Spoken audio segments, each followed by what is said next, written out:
नमस्कार, मी राजन लाड दैवाने कोकण माझ्या यूट्यूब चॅनलमध्ये आपलं पुन्हा एकदा स्वागत। श्री स्वामी समर्थ। आज श्री स्वामी समर्थांचा प्रकट दिन आहे। आपण जैतापूरमध्ये आलो आहे। जैतापूरमध्ये 3 ठिकाणी श्री स्वामी समर्थ महाराजांचा प्रकट दिन संपन्न होतोय, साजरा होतोय। आता आपण आलो आहे जैतापूर एसटी स्टँड परिसरामध्ये। जैतापूर ग्रामपंचायतच्या बरोबर करमळकर यांचं निवासस्थान आहे। या ठिकाणी गेल्या काही वर्षांपासून श्री स्वामी समर्थ महाराजांचं छोटेखानी मंदिर उभारण्यात आलं आहे। या ठिकाणी आज श्री स्वामी समर्थ महाराजांची मूर्ती प्रतिष्ठापना करण्यात आली आहे। आम्ही दर्शन घेतलं आहे, तीर्थप्रसाद घेतोय आणि पुढे जातोय। जैतापूर मांजरेकरवाडीमध्ये आपण पोहोचलोय। श्री सत्यनारायणची महापूजा संपन्न झाली आहे। आरतीला अजून उशीर आहे, म्हणून मी तुम्हाला आता आधी कांबळीवाडीमध्ये घेऊन जातोय। कांबळीवाडीमध्ये आमचे मित्र श्री दीपक पेडणेकर यांच्या निवासस्थानाजवळ अतिशय सुंदर मठ आहे।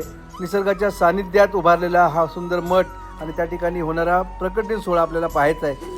निसर्गाच्या सानिध्यात साकारलेल्या या छोट्याखानी मठामध्ये म्हणजे मंदिरामध्ये मी आपल्याला घेऊन आलो। हे आमचे मित्र आहेत दीपक पेडणेकर, त्यांनी आपलं यथोचित स्वागत केलेलं आहे।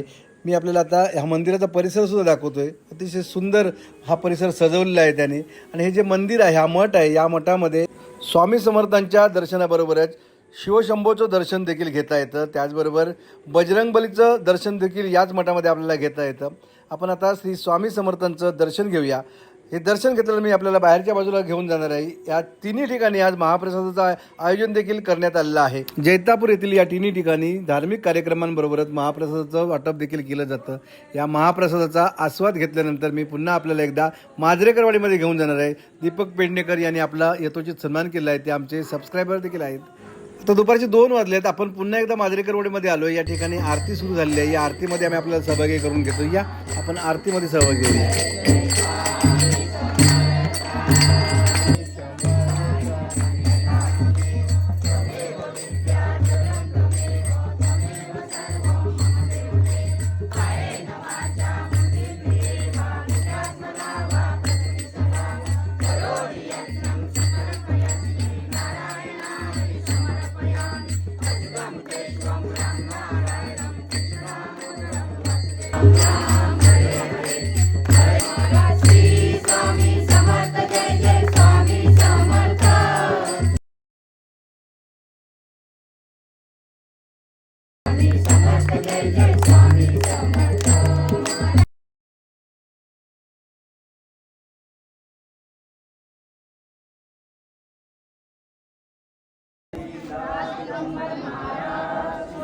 मांजरेकरवाडी येथील श्री स्वामी समर्थ मठामध्ये आरती संपन्न झालेली आहे।